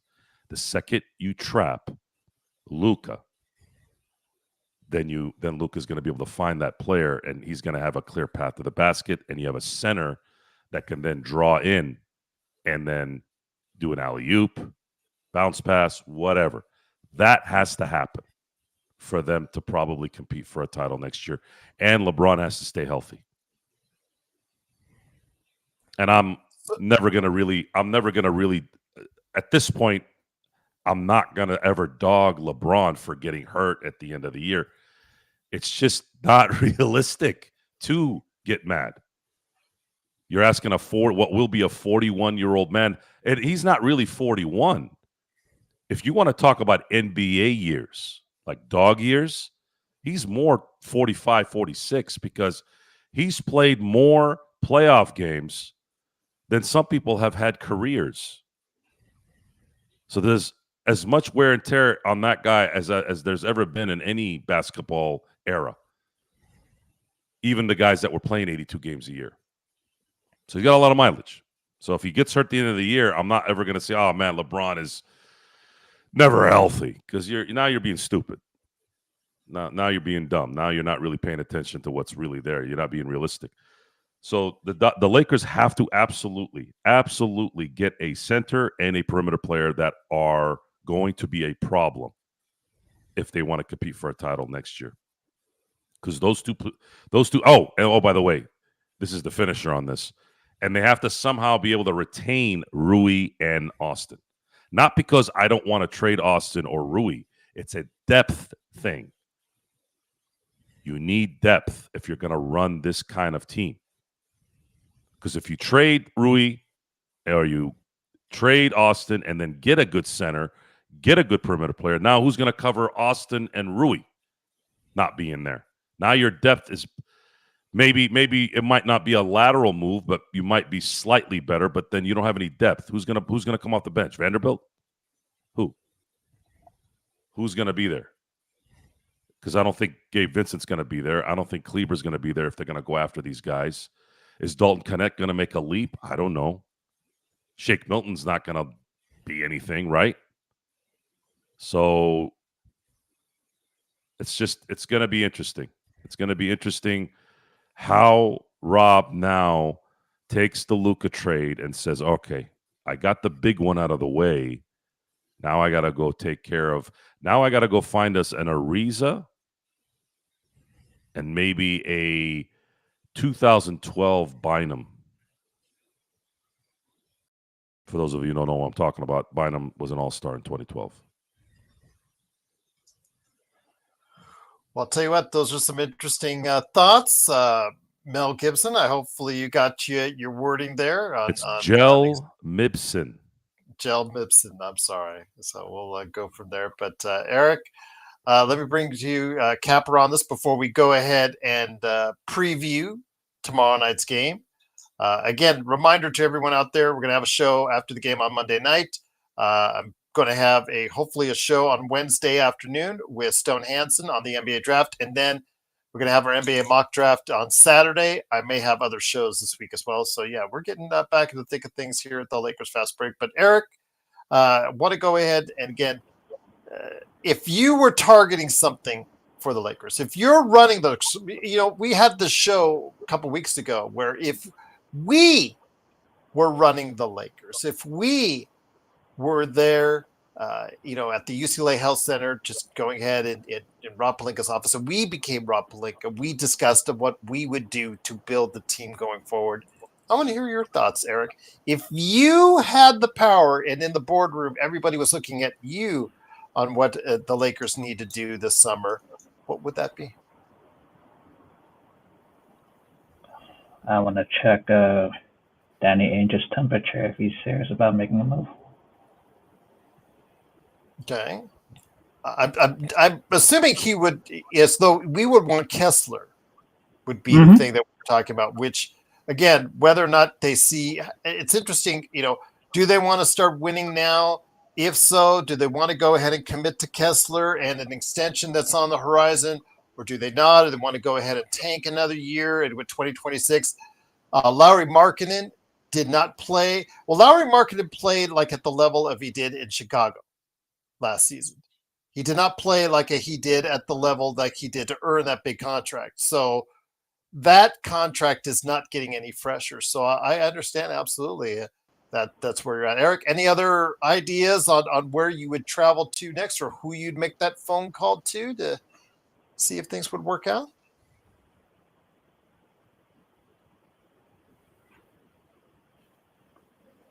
Because those other teams are trading. Those other teams are trading this summer. I really think this is going to be a big summer for trades.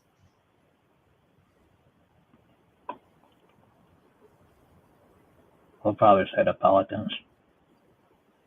Who would you be interested in? Trey Murphy. Yes, I knew you would say that. I bet there's going to be a lot of calls for Trey Murphy. Mm-hmm. I really think that it's going to be hard to unload Trey Murphy. I think Trey Murphy is a keeper, but if team trades for him this summer, that's a great deal because Trey Murphy, I think, he's really good. He is. I don't want to say he's an all-star and put that on him and blah, blah, blah, but I really think if he stays healthy, he's really good. His contract's not a $30 million range. So. What about Zion? I mentioned Zion. I dedicated a show earlier this month to Zion. He is going to get, I think, a little cheaper with his current legal troubles. Your thoughts on Zion? I'm not advocating it anymore, whether or not we should get him. Again, I made the show before he had his legal troubles, and a lot of people would take issue with that. But the price just got a little cheaper to trade for Zion Williamson. And they may want to get rid of him now, or they may want to move him now more than ever. I mean, depends on how partial guaranteed that contract looks. Mm-hmm. I mean, if it's fully guaranteed, then I'm not interested. Okay.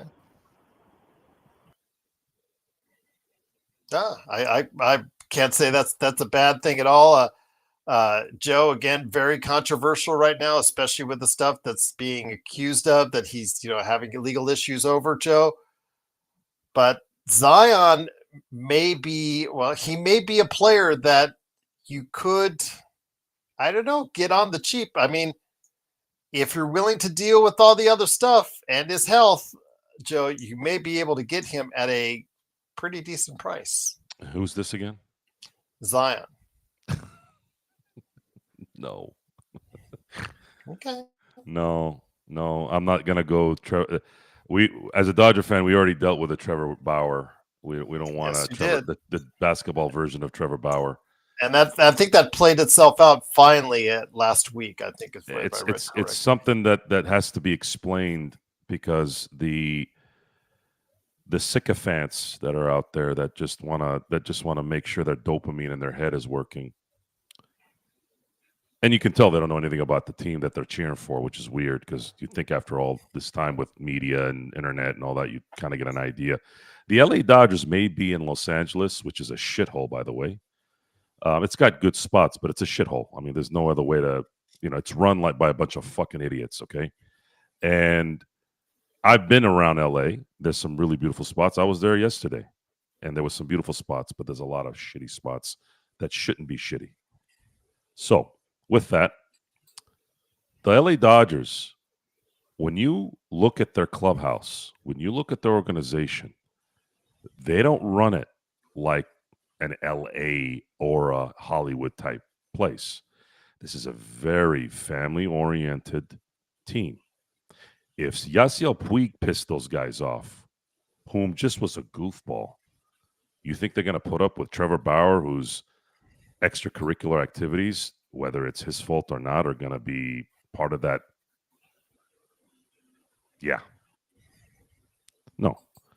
And all you need to do is watch today. If you want to really understand who the LA Dodger organization is, you saw it today, this morning, this afternoon, when they were getting ready to play the game. You saw families, you saw children. This is a very, very, very, I would say, fundamental type team, fundamental and very family-oriented mentality of a culture. They don't want a Trevor Bauer. And as far as LA is concerned, folks, last time I checked, Jeannie Buss is a woman. And do you really think Jeannie Buss is going to want a guy on her team who's under investigation for being someone that's not good to women? Again, I wait till the results come in. I think my instincts say that he probably didn't do it, but I don't know that. I don't know him behind the scenes. But that's not something the Lakers are going to want to worry themselves about. They're just not. And worse than that is he's just not focused to win. It's a John Morant thing, but maybe a little bit worse. Because at least John Morant is in shape and will likely play 10 more years, as long as he doesn't get himself in trouble. Zion will not be playing in 10 years. He may turn into Ben Simmons. He might eat himself out of the league. Or his body will start to deteriorate and then he won't be able to play anyways. Lakers don't have time for this. Okay, they just acquired, in my view, the next perennial MVP for the next 5 to 6 years. I have full confidence that Luka Doncic will end his career with multiple MVPs and he will win championships in LA because Jeannie Buss and the Buss family have had one thing that's gone well during their reign, and that is when they do get a superstar, they always win championships. And I'm going to stick with it because it keeps happening. And that's their focus, not worrying about whether Zion is going to be drinking his Mylanta or Pepto-Bismol or whatever the hell it is that he has to drink to lose weight. They have to focus on winning a championship. Right now, they got to get talent in there without giving up a lot of talent that they have because depth is what's going to save LeBron this year if he wants to go out on top. And that would be fitting. I don't think LeBron would do it. I don't think he has that. He doesn't have those. He doesn't have it in him to go out on top. You might be asking yourself, what does that mean, Joe? It means he doesn't really have anything else but basketball. We've been told that he's this conglomerate and this guy that's got all these ideas and he's going to own a team and all that. LeBron James will never be better than being a basketball player. He won't be Kobe Bryant. He will never be Michael Jordan. It's just in a sense of what his impact will be off the court. He doesn't have that kind of charisma. He doesn't communicate as well as Kobe and Michael did. He doesn't even communicate as well as Shaq. Shaq is a really good one because Shaq is a big kid, and when you're a big kid like Shaq, you're gonna probably you're probably going to connect with a much broader area of people than, let's say, it's somebody who's serious like Michael and Kobe were, or when Kobe was. But LeBron, I don't know. I don't see that connection with LeBron. He has huge fans. He's popular. Yes, international star. But if basketball isn't attached to it, I don't know if he has the same impact off the court. So that's why I feel like even if they do win it, I don't think he leaves. I don't think he goes out on top. And Jell, just to say again, with you, because you were suggesting Jaylen Brown, it's just, are the Lakers, when they make these trades, if they make a trade, which I think they will, Eric, and we'll finish on this note before we go to our thoughts on tomorrow's game. I really think is the question on who they will go after in the trade market. Eric, I want to hear your thoughts on this. Will Genie be accepting of the Lakers going into the second tax apron? I think that's the question. It depends. Their efforts in going after a superstar, star, good player, contributor, etc., that level of player they're going after will be dependent on whether or not they are willing to go all in and go into that higher tax apron, or they're going to try and skirt around it like they did this past season. I think GD handed Rob the keys after he got that extension. So it's pretty much all in at this point. So she basically has the keys. No, go ahead. Sorry, go ahead. She basically handed him the keys, so she's going to have to go with it, whatever happens. Whatever happens, indeed. Remember, guys, it's not just Clutch has a huge play. The only time they didn't use Clutch is to get Luka, and I think a lot of that this is all assumption. I don't have any insight or anything on this. They didn't tell Clutch because I believe that somebody would have leaked it, and I think people need to grow up and focus on. Just because you're in an organization doesn't mean everybody in the organization is going to be buddy-buddy, even if you work together with somebody. I mean, plenty of people on here who listen to the show are at work. Do you hang out with everybody at work? You're all there for a common goal to make sure your company is viable and is profitable, blah, blah, blah, right? But you probably don't spend 90% of you don't spend any time with 90% of the people there. So it's the same thing in this situation. And in some situations, you're probably going to not tell certain coworkers when you're doing something too. It's going to benefit the company, right? But you didn't tell the coworker because you knew. You don't know. You don't want to tell her because she tends to blabber her mouth a little bit. Dude, it's been in movies. It's been in real life. That's always been there. It's the same situation here, I believe, in that they got Luka the way they did because in the end, as much as the Buss family is about taking care of the star and making sure the star's comfortable, they still are about the team. And if it means telling the star, hey, man, this might not be exactly what we want. Well, they showed February 1, that's exactly what it was. Now they can kind of scale back and say, all right, Clutch, we need to go find 2 players without giving up a lot of our depth. Let's see what we can do. And that's what Rob and Clutch and whomever is going to have to do.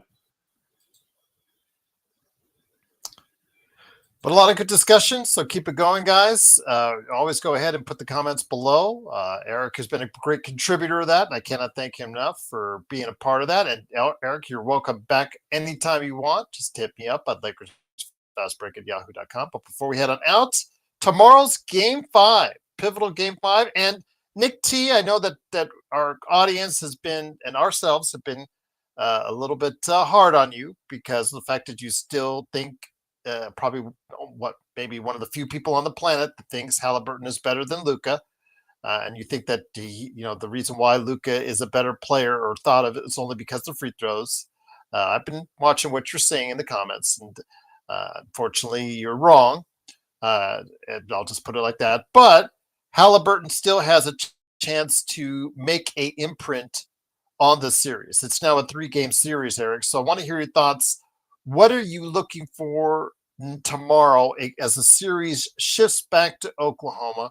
Oklahoma, based on that fourth quarter performance, especially in the last 5 minutes, I know, sorry, I've already covered your ears, really dominated that last part. Indiana, in one of the few times, actually the only time in this playoffs, they did not execute well at all down the stretch. So what are you looking for now that seemingly Oklahoma City has gained a lot of the momentum back? They now have the home court advantage as the series ends up back in OKC for Game 5 tomorrow night.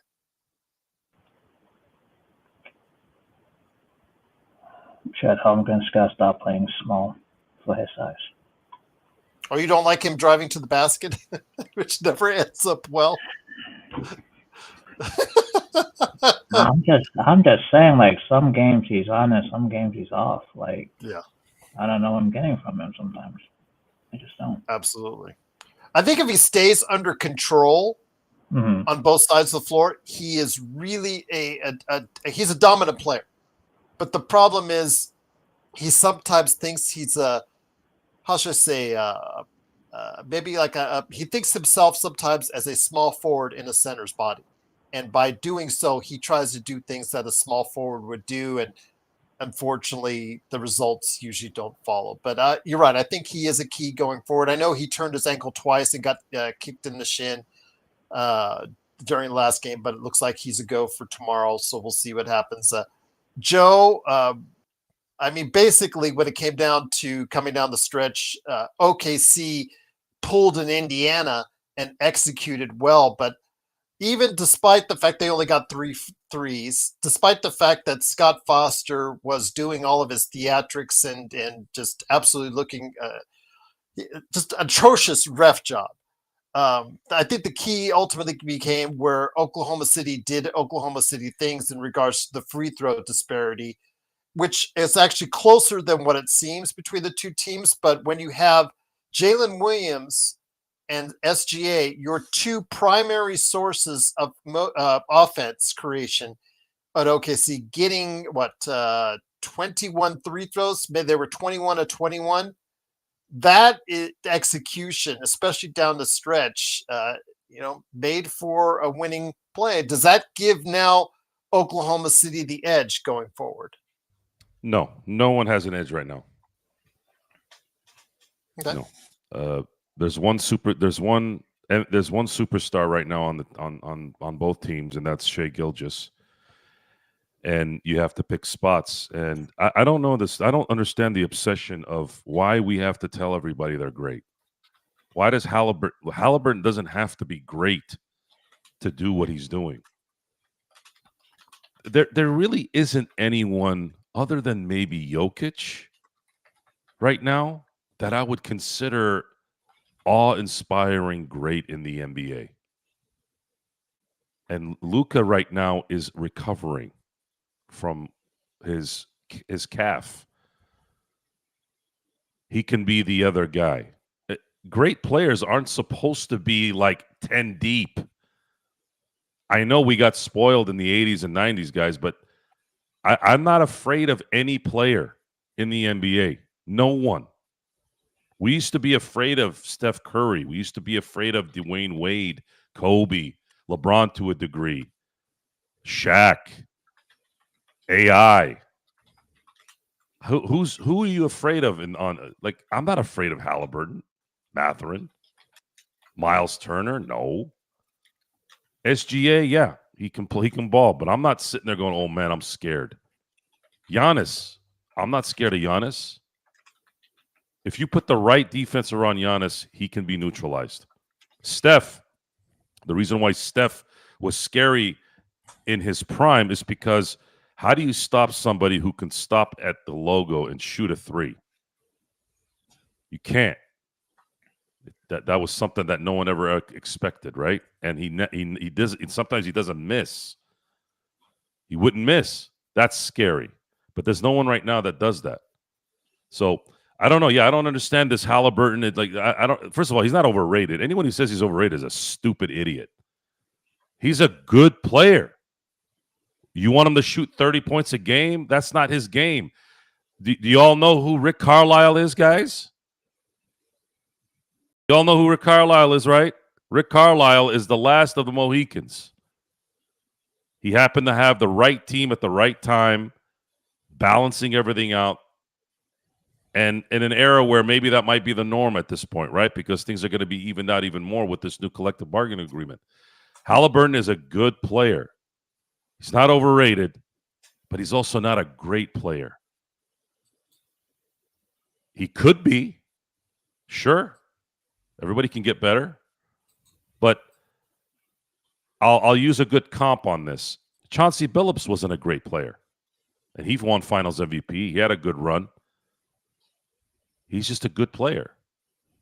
Ben Wallace, Hall of Famer, right?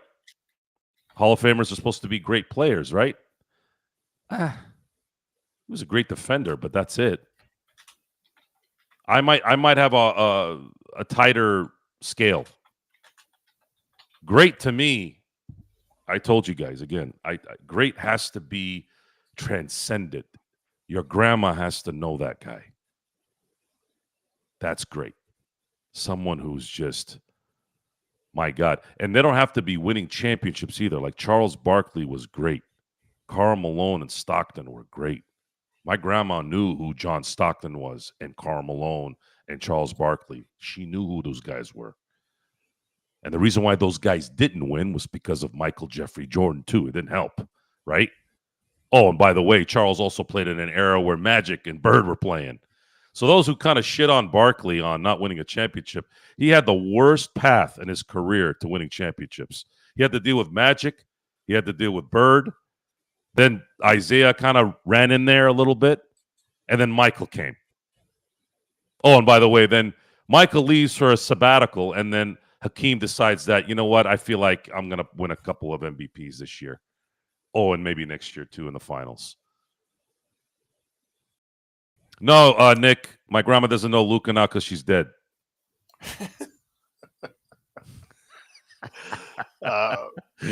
Mel's asking, how would you relate or rate Jamal Murray, Joe? A playoff guy? I mean, that's what you want. You want a player that Jamal's plays a good better player. in the playoffs. Jamal is a good player. He's not a great player. Nikola Jokic is an all-timer. And he should have 5 MVPs. So Luka is on his way. He's probably great now, but I'm thinking the transcendent kind now. It was very nice seeing his regiment. I usually don't like seeing workout videos. That usually tends to be hey, look at me, see I'm working hard. I wish I didn't have to see that, but again, it is nice that it looks like that he's getting ready for what's coming. And what's coming is if he stays healthy, regardless if the Lakers reload or not, he will have an individual season if he's in this kind of shape that's going to merit a MVP campaign. Kawhi, that's a great question. I'm going to call you Mel Gibson because of that question now, Joe. His window was a little small, but you could say that there was greatness in spurts, but he never really played great consecutively. injuries kind of ruined it. That wasn't really his fault. Like it just didn't work out for him. He'll be a Hall of Famer. He's one of the greatest defenders of all time. He's obviously won a couple championships. San Antonio season, he won the Finals MVP, but that was the greatest, in my view, in watching the NBA for 34 years. That was the most potent, fundamental basketball team I've ever seen in 2014. He was part of that. He had Tony Parker. He had Danny Green. He had Manu. He had Duncan. That was like the Beatles in their prime. 19 was nice, but we all know if Durant doesn't tear his Achilles, they would have had no chance beating Golden State that year. It woulda, shoulda, coulda. I know it's there, but again, we got it. We're comparing to greatness. We're comparing great.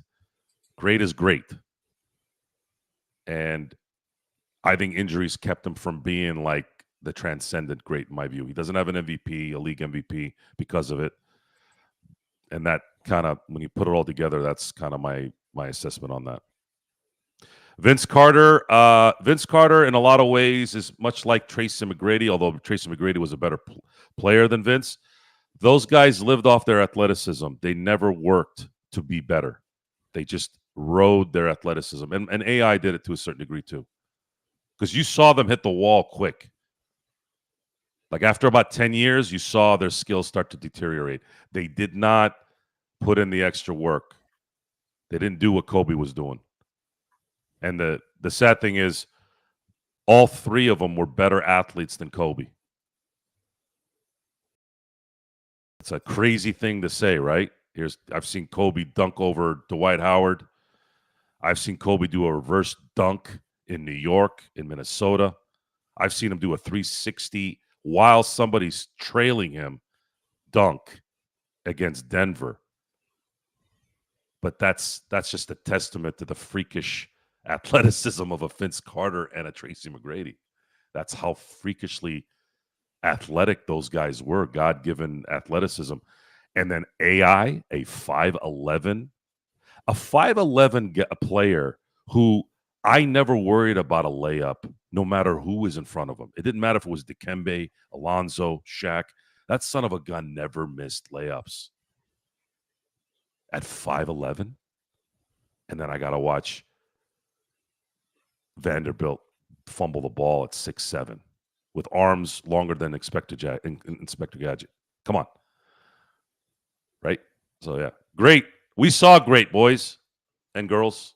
We saw great for years. You see it here and there, but there's no one playing right now that I could even imagine would be compared to anybody that was great between 1984 and 2016.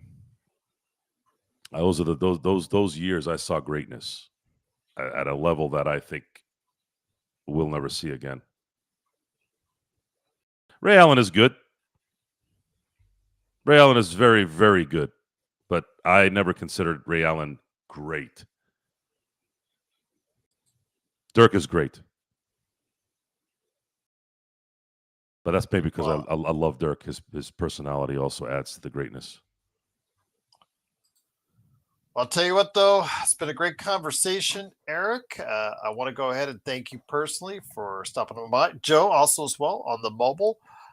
Eric, again, appreciate all your thoughts. Hopefully you will be able to return to us. Again, LakersFastBreak@yahoo.com. You can jump on anytime. But before we head on out, any last thoughts on what's going on with the Lakers that you want to chime in here before we head on out?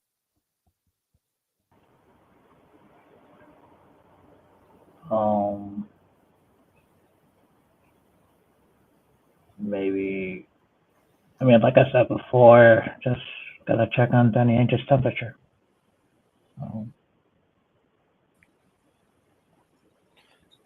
Hopefully, between him and his son, it's a temperature that it will be worth trading a certain center that's on their team right now. But Joe, always great to have you here.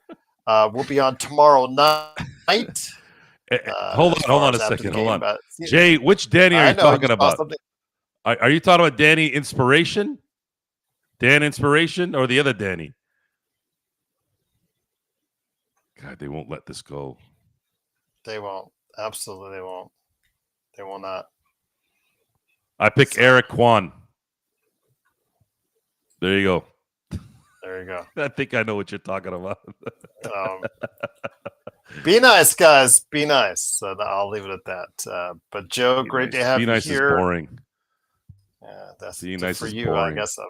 Yeah, Although there was a lot of obviously. niceness last night, man. I was around about a bunch of nice people. It's interesting being around really genuinely nice people. It does something to your soul. It almost heals the heathenism inside you. And then it turned black once you And then drove it turns away. black the second I leave that restaurant. Yeah, that's what I thought. I'm like, hey, maybe I can be like this. And then somebody will do something. I'm like, hey, shut up. Yeah, that's what I thought. Nick T, but- that's the best thing you've ever said, bud. All right. On that note, it is, of course, the Lakers fast break. Oh, Want to Danny mentioned again, boy, the pipes are calling. we'll be on tomorrow night after the game. Hopefully, you'll be a part of it with your thoughts on the game itself and also Lakers talk. Again, the NBA Summer of Trades has started. The deals are already starting to be made. Again, we're out a possible center because Steven Adams signed with or re-signed and to an extension with Houston. Ray Allen is not a top 50 osmosis. Where'd you get that from? No, he's not. No. Come on. Come on. No, that's not. Yeah, that's. Don't talk. Come on, don't talk crazy. Come on. Don't. Yeah, absolutely. Do not talk crazy like that. Ray Allen is far from being. Me and Aaron were doing the Scarface thing for like hours before the game. It was hilarious. I believe. Careful how you talk to me, okay?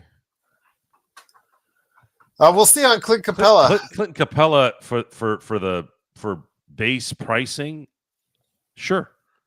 Well, again, him and Brooke Lopez, their market just got more interesting because the contract extension that was given to Steven Adams. So, yeah, and so there you go.